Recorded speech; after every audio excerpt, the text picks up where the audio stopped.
Chapter 6। री insurance क्या है? री insurance is a insurance that is purchased bye an insurance company directly or through a broker or agent as means of a risk management, sometime in practice including the tax mitigation or other reasons.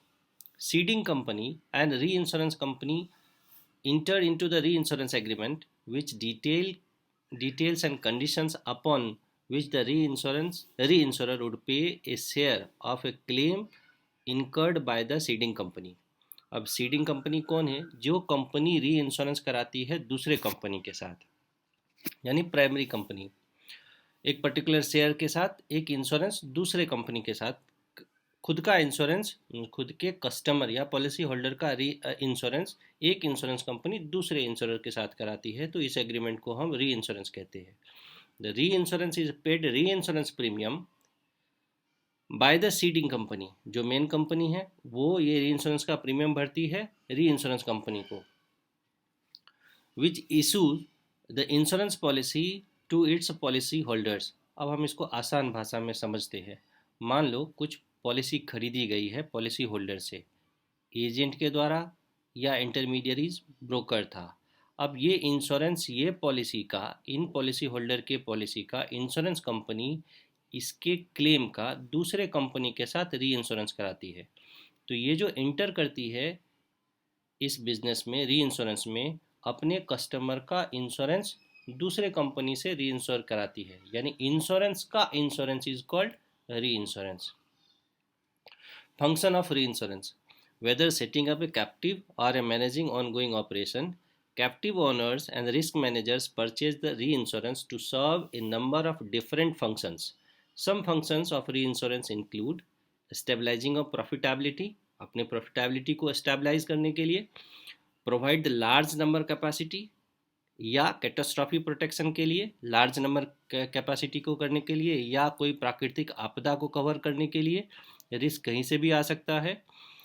Support the high growth premium value, अगर company छोटी है insurance Company और premium volume बहुत बड़ा आ जाता है तो अपना उस पॉलिसी का इंश्योरेंस किसी और जगह से कराने के लिए।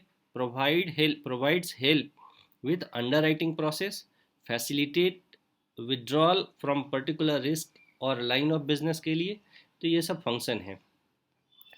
अब आते हैं इसके मेथड, टाइप्स और फॉर्म्स ऑफ री इंश्योरेंस क्या है। दो तरह के होते हैं, एक फैकल्टेटिव री इंश्योरेंस, दूसरा ट्रीटी री इंश्योरेंस। फैकल्टेटिव नाम से ही पता चलता है कि ये ऑप्शनल री इंश्योरेंस है, इसमें बहुत सारे ऑप्शन होंगे। ट्रीटी पर्टिकुलर मेथड होगा जिसको कि हम ट्रीटी इंश्योरेंस में कवर करेंगे। फैकल्टेटिव में प्रोपोर्शनल आता है और नॉन प्रोपोर्शनल। प्रोपोर्शनल में कोटा शेयर है, नॉन प्रोपोर्शनल में एक्सेस ऑफ लॉस है। ट्रीटी में ये चारों आते हैं, proportional, quota share, surplus, excess of loss और स्टॉप लॉस। अब हम बारी बारी से इन सबको देखेंगे। मानते हैं फैकल्टेटिव री इंश्योरेंस क्या होता है। Facultative means optional. अभी सपोज इंश्योरर कंपनी के पास टोटल 100 पॉलिसी आ गए।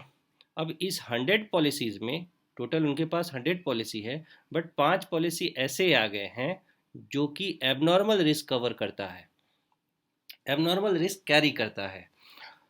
अब ये इन सब का तो उसने ट्रीटी करा लिया था, बट ये 5 पॉलिसी का जिसमें कि एबनॉर्मल रिस्क है इसको वो री इंश्योरेंस कराएगा। तो ऐसे री इंश्योरेंस को केवल 5 पॉलिसी का करा रहा है, वो भी पर्टिकुलर रिस्क के लिए, तो उसको हम फैकल्टेटिव री इंश्योरेंस कहते हैं। बट ये रिस्क जो 5 पॉलिसी के हैं वो भी अलग अलग टाइप के होंगे, तो each transaction should be negotiated. Her risk का अलग अलग नेगोशिएट होता है। Risk excluded from the treaty, जो ये 5 पॉलिसी है इसको एक्सक्लूड किया गया है, यानी 95 पॉलिसी उनके ट्रीटी में ही है, केवल 5 पॉलिसी को फैकल्टेटिव री इंश्योरेंस में लिया है।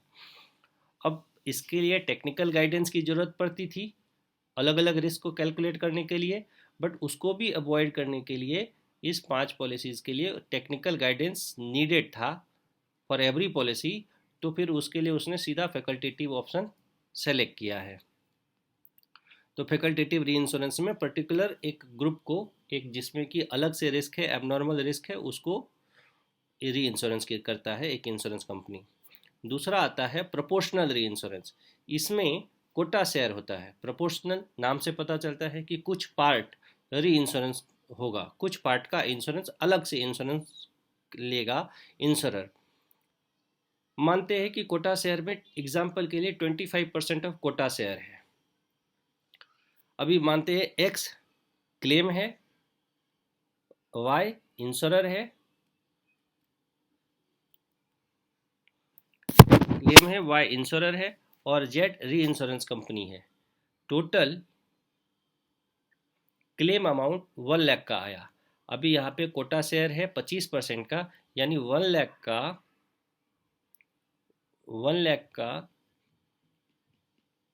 25%। ये प्रीमियम री इंश्योरेंस कंपनी पे करेगी और बाकी के 75,000 जो मेन यानी सीडिंग कंपनी थी वो पे करेगी। दूसरा होता है सरप्लस। सरप्लस में मानते हैं एग्जांपल के लिए कि क्लेम मेरा 2 लाख आया बट रिटेंशन लिमिट 1 लाख था, तो री इंश्योरेंस यानी री इंश्योरेंस कंपनी कितना पे करेगी? 1 लाख का।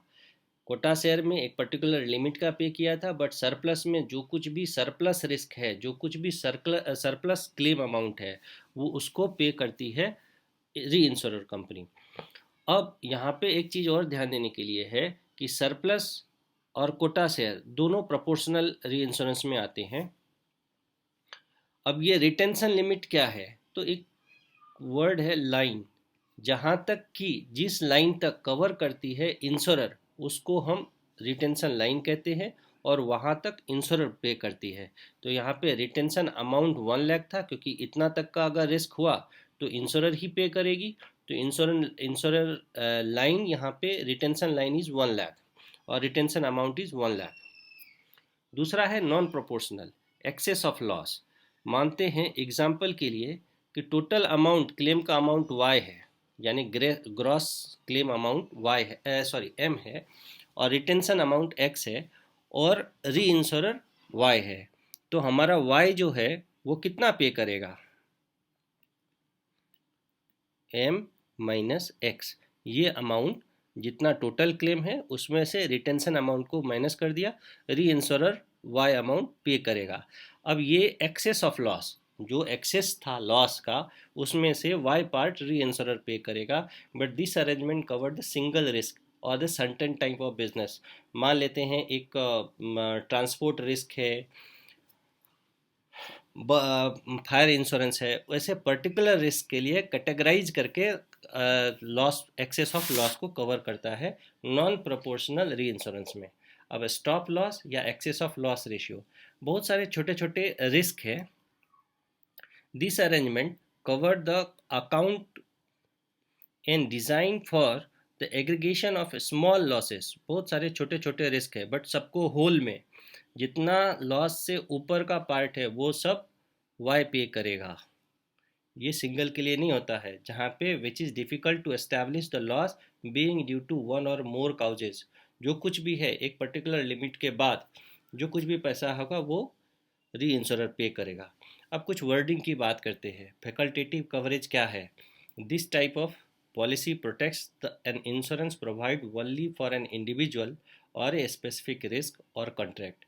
If there are several risks or contract that need to be reinsured, each one must be negotiated separately. ये facultative coverage का है। The reinsurer has all the right to accept and deny a facultative reinsurance proposal. अब री insurance treaty क्या है? Unlike a faculty policy, facultative coverage और treaty दोनों एक दूसरे के अपोजिट होते हैं। Unlike A facultative policy, A treaty type of coverage is an effect of specified period of time rather than per risk और per contract basis। यहाँ पे पूरे होल का होता है insurance. For the duration of contract, the reinsurance agreed to cover all or a portion of risk that may be incurred by insurance company being covered। ठीक है। अब proportional reinsurance, under this type of coverage the reinsurer will receive a proportionate share of premiums of all policies sold by the insurance company being covered, सारे covered हो गए. Consequently, when claim are made, the insurer will also bear the portion of losses. Main insurer जो है उसको भी कुछ portion का losses bear करना ही पड़ता है. The portion of premium and losses will be shared by the insurer, will be based on the agreed percentage. जितना परसेंटेज का है उस हिसाब से प्रीमियम भी शेयर करेगा एज वेल एज लॉसेस भी शेयर करेगा reinsurer company. In proportional coverage the reinsurance company will also reimburse the insurance premium insurance company for all processing, business acquisition and writing cost. It is also known as a ceding commission. ये पूरा पैसा जो लेगा वो seeding commission के रूप में. Such cost may be paid to the insurance company upfront. Non-proportional reinsurance.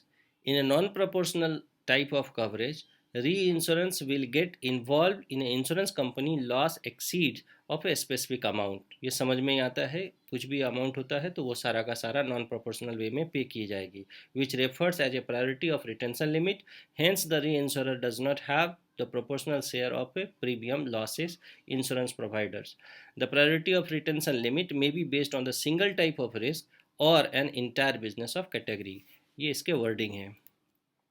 अब एक्सेस ऑफ लॉस हम लोगों ने पहले ही डील किया है. This is actually the form of a non proportional coverage. Excess of loss का जो भी पार्ट आया था वो पे करेगा.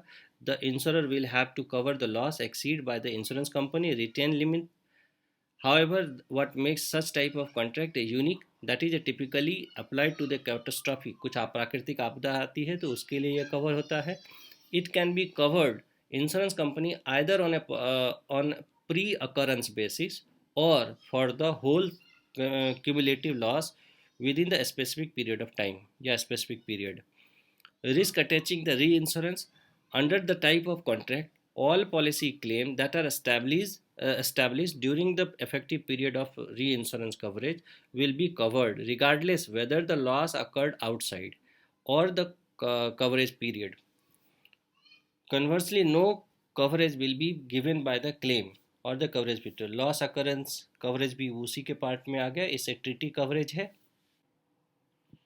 अब आते हैं री इंश्योरेंस अकाउंटिंग क्या होती है. As per American accounting association, accounting is a process of identifying, measuring and communicating financial information to permit informed judgment and decision by the users to be of the information. इसको हम लोग री insurance accounting या normal accounting में भी identifying, measuring and communicating financial information आता है. अब री इंश्योरेंस को कैंसिलेशन कैसे किया जाता है. तो पहले तो टीटी एक्सपायर होता था, दैट्स ऑल. बट अब दो तरह से री इंश्योरेंस का कैंसिलेशन होता है. इधर पोर्टफोलियो ट्रांसफ़र और clean cut method.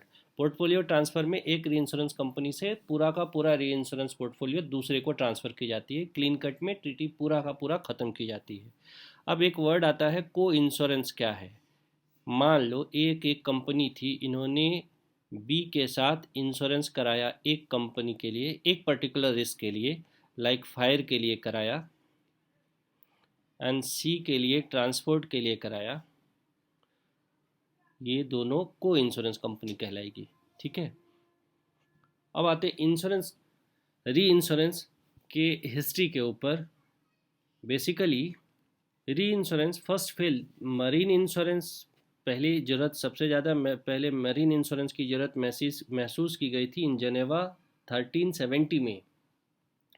First company जो स्टार्ट हुई थी वो थी 1852 में, जिसका फाउंडेशन 1846 में ही हुआ था. इस कंपनी ने बिजनेस स्टार्ट किया था 1852 से और ये कंपनी स्टिल एग्जिस्टिंग है. स्विस री इंश्योरेंस कंपनी, जिसको कि हम स्विस री के नाम से भी जानते हैं, इन्होंने 1863 से अपना बिजनेस स्टार्ट किया था. वेयर एज 1917 में 1917 में फर्स्ट प्रोफेशनल कंपनी फॉर्म की गई थी ग्रेट ब्रिटेन के नाम से, जिसका नाम था मर्केंटाइल जनरल री इंश्योरेंस कंपनी. ये इंडिया में भी बिजनेस करती थी.